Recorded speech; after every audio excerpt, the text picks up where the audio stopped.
राज्यभरात हायकोर्टाच्या लिपिक पदासाठी घेण्यात आलेल्या ऑनलाईन परीक्षेत मोठा गोंधळ पाहायला मिळाला। परीक्षेदरम्यान सर्व्हर डाऊन झाल्यानं अनेक विद्यार्थ्यांना परीक्षा देता आली नाही। तांत्रिक अडचणीमुळे विद्यार्थ्यांना परीक्षा केंद्रावर ताटकळत बसावे लागले, तर काही विद्यार्थी परीक्षेपासून वंचित राहिल्याचा आरोप करण्यात येत आहे। छत्रपती संभाजीनगरसह राज्यातील विविध परीक्षा केंद्रांवर हा प्रकार घडल्याचं विद्यार्थ्यांकडून सांगण्यात येत आहे। अनेक तास तयारी करून परीक्षा देण्यासाठी आलेल्या विद्यार्थ्यांना तांत्रिक बिघाडामुळे मोठ्या मनस्तापाला सामोरे जावं लागलं। या संपूर्ण प्रकरणाची दखल कॉकरोच जनता पार्टीचे संस्थापक अभिजित दिपके यांनी घेतली आहे। दिपके यांनी आंदोलनस्थळी भेट देत विद्यार्थ्यांशी संवाद साधला आणि त्यांच्या समस्या जाणून घेतल्या। यावेळी विद्यार्थ्यांनी परीक्षा केंद्रातील गोंधळाबाबत आपली नाराजी व्यक्त केली।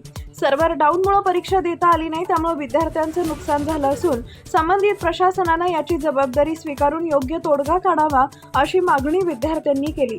दरम्यान अभिजित दिपके यांनीही विद्यार्थ्यांच्या मागण्यांना पाठिंबा देत प्रशासनाला तातडीने निर्णय घेण्याची मागणी केली आहे। आता विद्यार्थ्यांचं म्हणणं काय आहे, अभिजित दिपके यांनी प्रशासनाला कोणता इशारा दिला आणि या संपूर्ण प्रकरणावर पुढे काय निर्णय होणार पाहूया।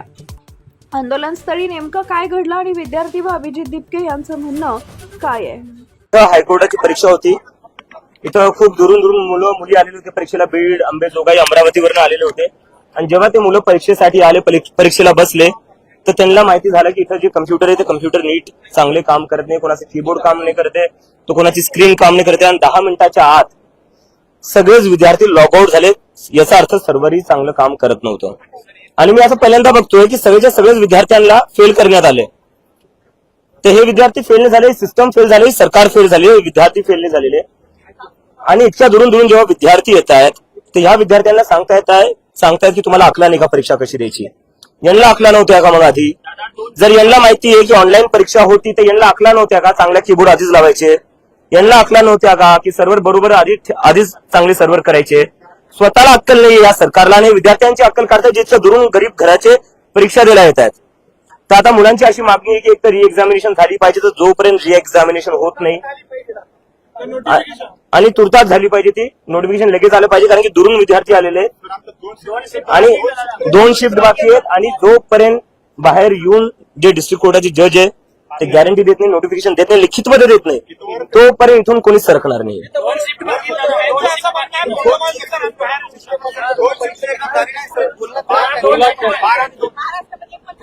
एक मिनिट, मला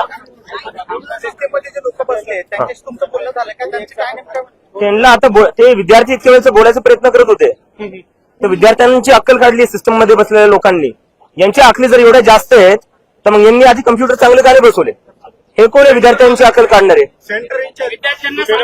इन्फ्रास्ट्रक्चरचा प्रश्न उभा केला होता स्टुडंट्स बद्दल, शाळेच्या विद्यार्थ्यांबद्दल। आता एक्झामचं सुद्धा तसंच दिसतंय। एक्झामचं तर हेच आहे ना, म्हणजे जिकडे तिकडे ऑनलाईन परीक्षा घेतायत, पण तुमची लायकी आहे का ऑनलाईन परीक्षा घ्यायची? एक परीक्षा दाखवा जिथं तुम्ही ती नीट घेतलेली आहे, तिथं सर्व्हर डाऊन नसेल झालं किंवा जिथं कम्प्युटर चांगले असतील।